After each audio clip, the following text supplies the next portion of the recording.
সম্মানিত ভিউয়ার্স, আসসালামু আলাইকুম। ফোন স্ক্রল করতেছিলাম, একটা বিষয় নজরে আসলো, ভাবলাম যে আপনাদের সঙ্গে শেয়ার করি।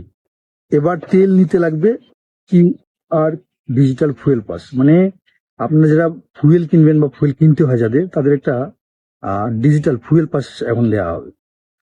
জ্বালানি বিক্রি নিয়ন্ত্রণে কাজ করছে সরকার। আতঙ্কিত হয়ে অতিরিক্ত জ্বালানি কেনা রোধ করতে এবং সরবরাহ ব্যবস্থাপনার উপর চাপ কমাতে আসছে নতুন প্রযুক্তি। সরকার এবার কিউআর কোড ভিত্তিক ডিজিটাল ফুয়েল পাস চালুর প্রস্তুতি নিচ্ছে। চলতি মাস থেকেই প্রাথমিকভাবে মোটরসাইকেলগুলোর জন্য এই ব্যবস্থা চালু হবে এবং প্রতিটি নিবন্ধিত যানবাহনগুলো নিবন্ধন করা হবে। প্রতিটি নিবন্ধিত যানবাহনের জন্য একটি কিউআর কোড তৈরি করা হবে, যা মোবাইল অ্যাপের সঙ্গে সংযুক্ত থাকবে। ব্যবহারকারীকে প্রথমে নিজের পরিচয় এবং যানবাহনের তথ্য দিয়ে অ্যাপে নিবন্ধন করতে হবে।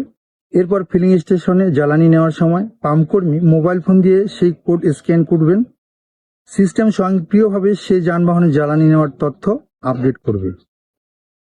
তো এভাবেই এই ব্যবস্থার মূল লক্ষ্য হলো প্রয়োজনের অতিরিক্ত জ্বালানি কেনা বন্ধ করা, ফিলিং স্টেশনে ভিড় কমানো এবং অস্থিরতার মধ্যে জ্বালানি সরবরাহের শৃঙ্খলতা আনতে নতুন এই উদ্যোগ নেওয়া হয়েছে। ডিজিটাল ফুয়েল পাসে নির্দিষ্ট সময়ের মধ্যে কতটুকু জ্বালানি নেওয়া যাবে সেটিও নিয়ন্ত্রণ করা যাবে। যেমন অন্য দেশে মোটরসাইকেল সপ্তাহে প্রায় 5 লিটার এবং গাড়ি 15 লিটার পর্যন্ত তেল নিতে পারে। নির্ধারিত সীমা শেষ হলে পরবর্তী নির্ধারিত সময় পর্যন্ত তেল নেওয়া যাবে না।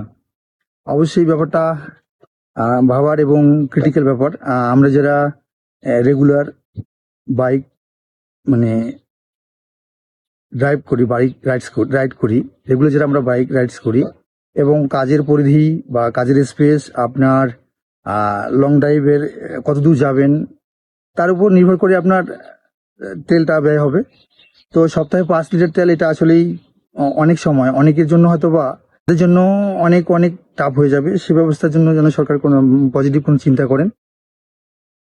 কেন প্রথমে মোটরসাইকেল? কারণ পেট্রোল ও অকটেন বড় অংশই এই ধরনের যানবাহনে ব্যবহৃত হয় এবং ফিলিং স্টেশনে সবচেয়ে বেশি ভিড় তৈরি হয়। তাই ছোট একটি অংশ দিয়ে শুরু করলে পরীক্ষা সহজ হবে এবং দ্রুত সরবরাহ ব্যবস্থা উপর চাপ কমানো সম্ভব হবে। এছাড়া রেজিস্ট্রেশনবিহীন যানবাহন স্বয়ংক্রিয়ভাবে এই ব্যবস্থার বাইরে থাকবে।